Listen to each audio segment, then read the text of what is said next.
नमस्कार, मी संदीप जाधव. आपण पाहत आहात तेज वार्ता न्यूज नेटवर्क.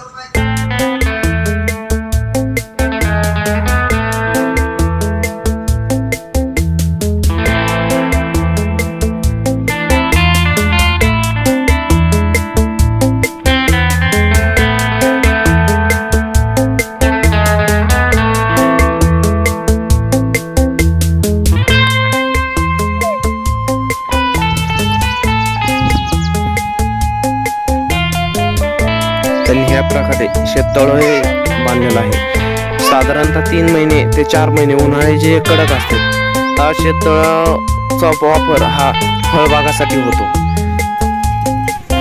त्यांना कसले हे पाऊस जेव्हा कमी प्रमाणात आपल्या बीड जिल्ह्यात कमी प्रमाणात पाऊस झाल्यामुळे हा शेततळाचं पाणी त्यांना वापर करता येतो आणि हे पावसाळ्यातच हे भरून घेतात. हा 4 ते 5 महिने स्टॉक हा शेततळामध्ये होतो.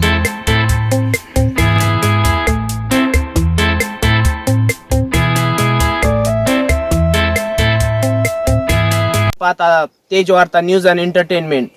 आपण आलेलो आहोत केरोळ येथे. केरोळ येथे एक युवा शेतकरी ज्याने तळमळीने बागाचं म्हणजे दुष्काळ भागातून सावरण्यासाठी फळबागांचं नियोजन केलेलं आहे. इथे आपण बघत आहोत द्राक्षेचा बाग हा कमीत कमी 5 एकर लावलेला आहे. त्यांनी शेततळे केले आहेत आणि युवकांचं एक मत आहे, युवकांना एक मत आहे का त्यांनी ना कुठे जाता ना कोण कामधंदा करता कमीत कमी 1 एकर तरी बागामधून 15 ते 20 लाख रुपये उत्पन्न निघणार असं हे शेतकरीशी आपण जाणून घ्या सर्व माहिती.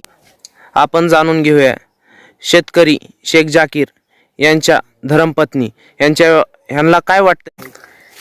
आम्ही हा बाग लावला तर पूर्वी कसं होतं म्हणजे काम जास्त असायचं आणि मेहनत खूप असायची आणि पैसे कमी व्हायचे. पण ह्या बाग लावल्यामुळं नाही का आमचं मेहनत कमी झाली आता आणि ह्या आधुनिक पद्धत असल्यामुळं आम्ही सगळं आधुनिक पद्धतीनेच करतो आता.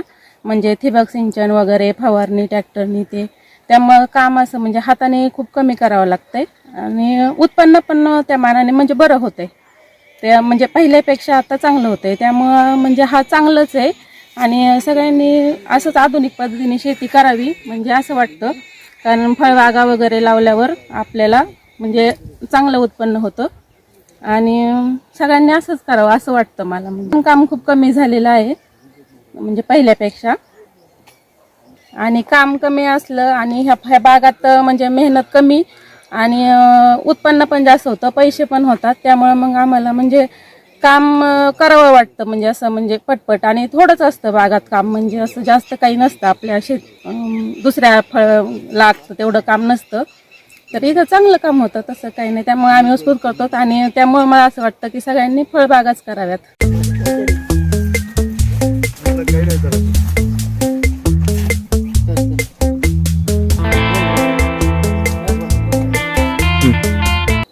हा नमस्कार, मी जाकीर शेख, राहणार केरोळ, तालुका आष्टी, जिल्हा बीड. माझ्याकडे वडिलोपार्जित 20 एकर शेती आहे. त्या शेतीमधून मी एक शेततळं केलेलं आहे. शेततळं केल्याच्या नंतर मला अशीच कल्पना आली, आपण काहीतरी आधुनिक पद्धतीने काहीतरी फळबागाचं नियोजन करू शकतो. त्यामुळे आधी मी 2 एकर बाग लावला. 2 एकर द्राक्षाचा बाग व्यवस्थित वाटू लागल्याच्या नंतर मी पुन्हा 3 एकर बाग लावला. आता टोटल माझ्याकडं 5 एकर द्राक्षाचा बाग आहे आणि आधुनिक पद्धतीने द्राक्ष बागाचं संगोपन करतो मी. शेततळं, द्राक्ष बागाला ठिबक, व्यवस्थित संजीवकाचा वापर वगैरे करून आत्ता चांगल्या प्रकारे माल आलेला आहे. माझं जे शेतकरी आहेत आपले युवा शेतकरी, जे मुलं येतं नोकरीच्या मागे धावणारे हे ते, माझं त्यांना सगळ्यांना एकच सांगणं आहे, थोडंफार नोकरीच्या मागे न लागता थोडीफार आधुनिक पद्धतीने शेती केली तरी चांगला फायदा होऊ शकतो असं माझं मत आहे. एकरी तुम्हाला काय उत्पन्न मिळतं यातून? एकरी जर चांगलं व्यवस्थापन केलं, चांगलं जर द्राक्षाचं बाग आलं तर एकरी 5-1 लाख रुपये भेटतात. तुम्ही बागच लावणं ही कल्पना कसं काय आली तुमच्यामध्ये? आता पूर्वी 20 वर्षापूर्वी एक आमच्याकडे 1 एकर द्राक्षाचा बाग होता. त्या टायमाला काय आधुनिक पद्धत नव्हती.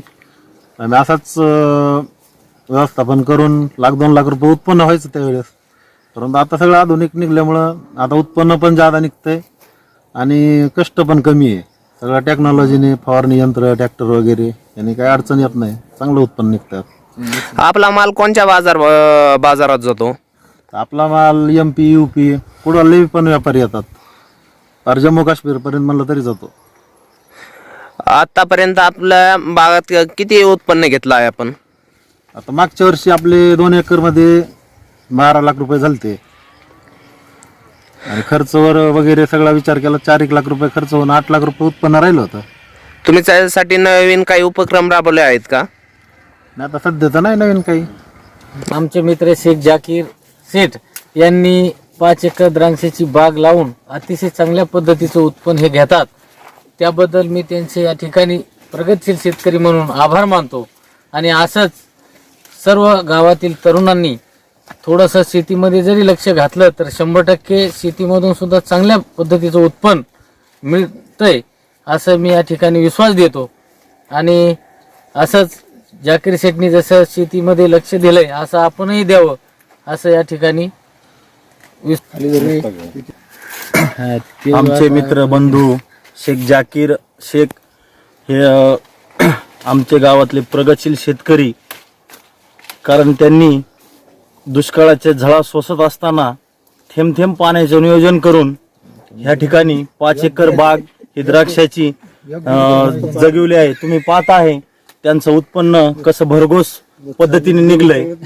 आणि मला असं वाटतं का जे युवा शेतकरी शेती सोडून कामधंद्याच्या शोधात शहरी ठिकाणी पदार्पण करीत आहे तर त्यांनी आमच्या शेठचं आदर्श घ्यावा आणि त्यांनी आपल्या वडोलीपार्जित जी जमीन आहे ती न सोडता त्याच ठिकाणी पाय धरून म्हणतात ना का शेती हाय वावर हाय तर पावर हाय, त्या पद्धतीने शेतकऱ्याची खरी ताकद दाखवावी अशी नियोजन करून शेती करावी.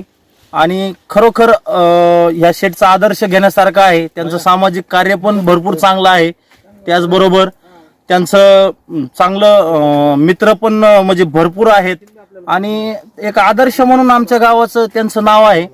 त्याच ठिकाणी ते आमचे सोसायटीचे चेअरमन पण आहेत आणि भरघोस असं त्यांचं नियोजन त्यांचं उत्पादन पाहून बरेचसे शेतकऱ्यांनी आदर्श घ्यावा असं मला वाटतं.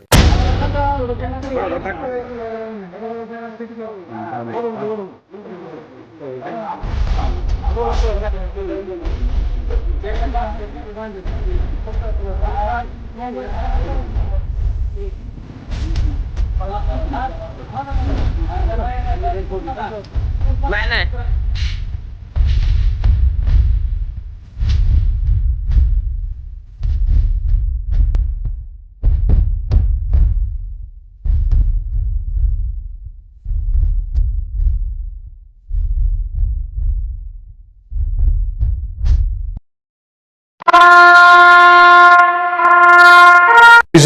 My goal is to eliminate mathematics phobia so that students can learn mathematics with fun and crack any entrance exam in mathematics.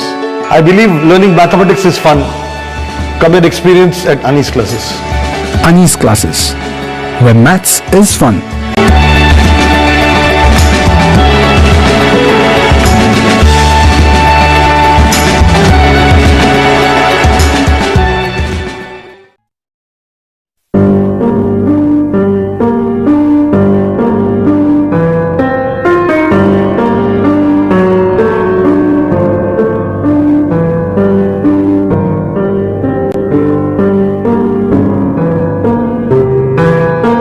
नमस्कार, मी अनिस मोमीन. आपण पाहत आहात तेज वार्ता न्यूज वेब चॅनल.